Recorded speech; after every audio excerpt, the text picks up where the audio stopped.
Urakoze cyane Frakono Beat. Yego. Cyane cyane kuri cyo natangiriyeho cyo kutabona indirimbo ziri karite. Yego. Cyo gishobora kuba kigiye kuba umugani. Yego. Mu gisate cya gospel abona avuga hari umusore witwa Kwitonda Valentin.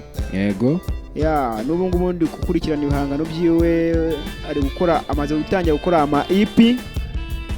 Yego. Hari n'undi navuga bita Joel w'Imana.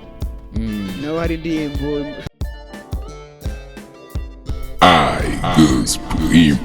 Hello. Nanone tayari murumva ko twamaze kugera muri studio za IGOSPEL. Nge turi kumwe kuri mikoro za IGOSPEL, amazina yanjye ni Frakono Beat. Aha ngandi kumwe n'umuvandimwe yatangira bibwira. Okay, nk'ibisanzwe ni Igisubizo Pro. Ya nk'uko bisanzwe rero, mbere ya gahunda zose tubanza gusuhuza abanyarwanda mwese aho muherereye hose, amajyepfo, amajyaruguru, iburengerazuba ndetse n'iburasiro bwaryo. Yo, ni mu mujyi wa Kigali turabasuhuza cyane. Ya dusanzwe tubategurira rero ibiganiro bigiye bitandukanye ku muziki nyarwanda ndetse no mu ntara zose zigize igihugu cyacu. Kuri uyu munsi twibanze muri Cyangugu, by'umwihariko Rusizi-Nyamasheke&Karongi. Umuvandimwe araje tumuha umwanya atubwire ese umuziki wo muri Cyangugu uhagaze gute, ni izihe mbaraga ufite, ese urerekeza hehe, ni izihe mbogamizi. Tuguhaye umwanya. Urakoze Frakono Beat. Yego. Nkuko ubivuze ngiye kubabwira uburyo mu ncamake uburyo umuziki muri Cyangugu umeze. Yego. Uko uhagaze ubu ngubu umuziki muri Cyangugu umeze neza cyane.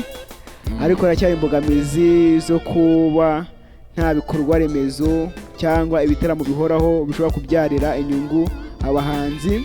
Yego. Niyo mbogamizi ya mbere nakubwira. Ikindi, indi mbogamizi nko kubona karite y'indirimbo wifuza, kuko abenshi cyane baracyajya gukorera indirimbo mu mujyi wa Kigali. N'ibitangazamakuru bikeya nabyo biri mu mbogamizi abahanzi bahora nazo. Yego. Alex, tukiri aho ngaho, ese nko ku icyo kibazo utanze nuwe mwanzuro, wumva byagenda bite? Tubwire. Murakoze cyane Frakono Beat. Yego. Cyane cyane kuri cyo natangiriyeho cyo kutabona indirimbo ziri karite. Yego. Cyo gishobora kuba kigiye kuba umugani. Yego. Nkuko bisanzwe ndi umushoramari washoye imari muri industry ya music. Kugira ngo mbashe gutanga umusanzu wanjye no gutanga nyine ibibura. Yego. Kugira ati wa muziki ube bifuza bawubone. Yego. No mwanzo navuga. N'ikindi nka management ya IGOSPEL turi guteganya ibintu byinshi cyane biri imbere. Yego. Nko kuzajya dutegura ibitaramo bihoraho bishobora kuzajya nyine byinjiza amafaranga mu bahanzi baba bakoresheje ibihangano byabo, kuko nabwo gusohora indirimbo nta nyungu ku gihangano biba bigoye, nyine bituma nyine umuziki utabasha gutera imbere cyane. Ariko ibyo ngibyo turi kubiganiraho, turi kubiha umurongo. Yego. Alex, ese ni abahe bahanzi ubona bafite ibendera ryo muri Cyangugu, ubona bahagaze neza, bakora ibikorwa, ukabona bafite aho bava, bafite n'aho berekeza? Ya, urakoze Frakono Beat. Yego. Mu gisate cya gospel abona avuga hari umusore witwa Kwitonda Valentin. Yego. Ya n'ubu ngubu ndi gukurikirana ibihangano byiwe, ari gukora amaze gutangira gukora ama EP.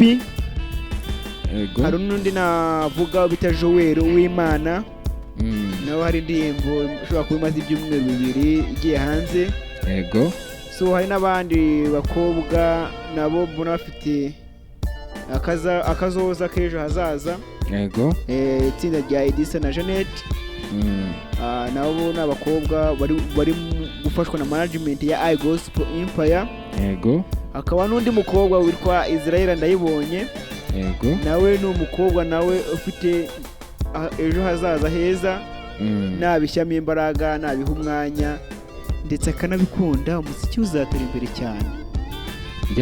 Mr. Rex ni ukubera iki ibinyamakuru byo muri Cyangugu iyo bipureyinga top 10 top 20 tutumvamo indirimbo zo muri Cyangugu? Ese ni ukubera iki muzika yaho iri hasi cyangwa nuko baba badafite amakuru ku bahanzi bagiye batandukanye bo muri Cyangugu?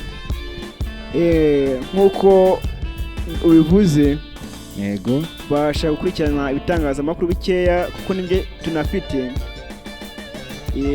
Kuba batangaza top 20 ntibashyiremo nk'indirimbo zo mu ntara cyangwa cyane cyane muri Kinyaga muri Cyangugu, yego, biba biterwa n'umuntu ukora izo top 10.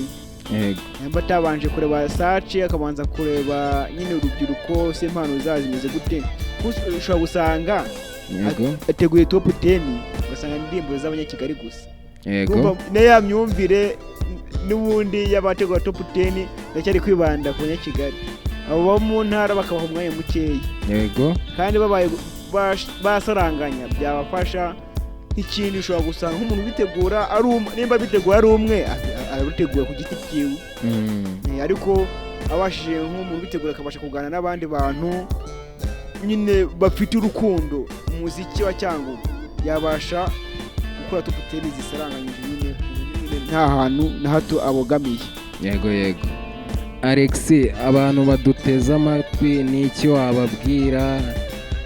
Ni izihe nama wabaha? Ni ubuhe buvugizi? Urakoze. Yego. Icyo nababwira nuko icyo nabatangariza nuko studio ubu ngubu ushobora kubakorera indirimbo bifuza. Yego. Irahari ikorera muri Nyamasheke.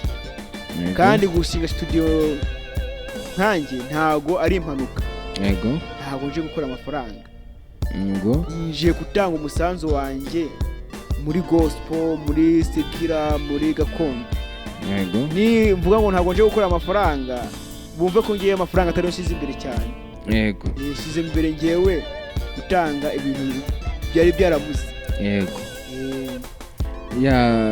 Uvuze kuri studio, ese mu baduteze amatwi umuntu wumvise yabavugisha yakoresha indirimbo yababona mute? Location, nimero? Murakoze Frank Beat. Yego. Uko batubona bari nomero y'akazi hari ariyo 07 226 1 2 subiramo nanone 07 226 1 2 iyo ni nomero ya studio y'akazi. Studio iherereye mu karere ka Nyamasheke, yego, muri stand y'ubucuruza buhinga. Wahageze ugamagara kuri nomero, wabasha kuhagera ugakorerwa ibyo wifuza. Kandi n'ikindi nakongeraho ku bantu bakoresha indirimbo, ko twego turi gushaka gutanga ya karite yari yarabuze. Tutanga ubujyanama ku gihangano, ku buryo cyagihangano kizaza nyine gifite ireme. N'ikindi navuga nuko tubasha kuganiriza umuhanzi tukumva ibitekerezo byiwe. Ese arifuza iki? Ese iyi ndirimbo yanditse ifite ubuhe butumwa? Bugenewe bandi? Yego. Ibintu nyine ibyo tubasha kuganira n'umuhanzi. Murakoze cyane rero, turabashimiye cyane abantu baduteze amatwi. Ikiganiro cyacu nakagaruka cyane. Alex, turabashimiye cyane. Murakoze. Mbere y'uko usoza, yego, hari uburyo turi gushakamo impano. Yego. Turashaka gukorana n'ibigo by'urubyiruko mu karere ka Nyamasheke, Rusizi. Ariko tutaratangiye gahunda iyo nomero nabahaye. Yego. Umuntu ufite impano yayindi nyine ari impano ushobora guhagararira u Rwanda. Yego. Tuvuge guhagarara cyangwa guhagarara u Rwanda. Ayikoresha iri kuri WhatsApp, yirekodinge, arikohereje voko yiwe, kumve ko iyo mpano nyine ihari. Twebwe nka studio management izamuhamagara aze agaragaza iyo mpano yiwe, tubashe no kumufasha kugira ati impano ye izamuke igere hejuru ku rundi rwego. Yego murakoze cyane, twishimiye kubana namwe Mr. Rex. Murakoze Furakano Beat. Ciao. IGOSPEL.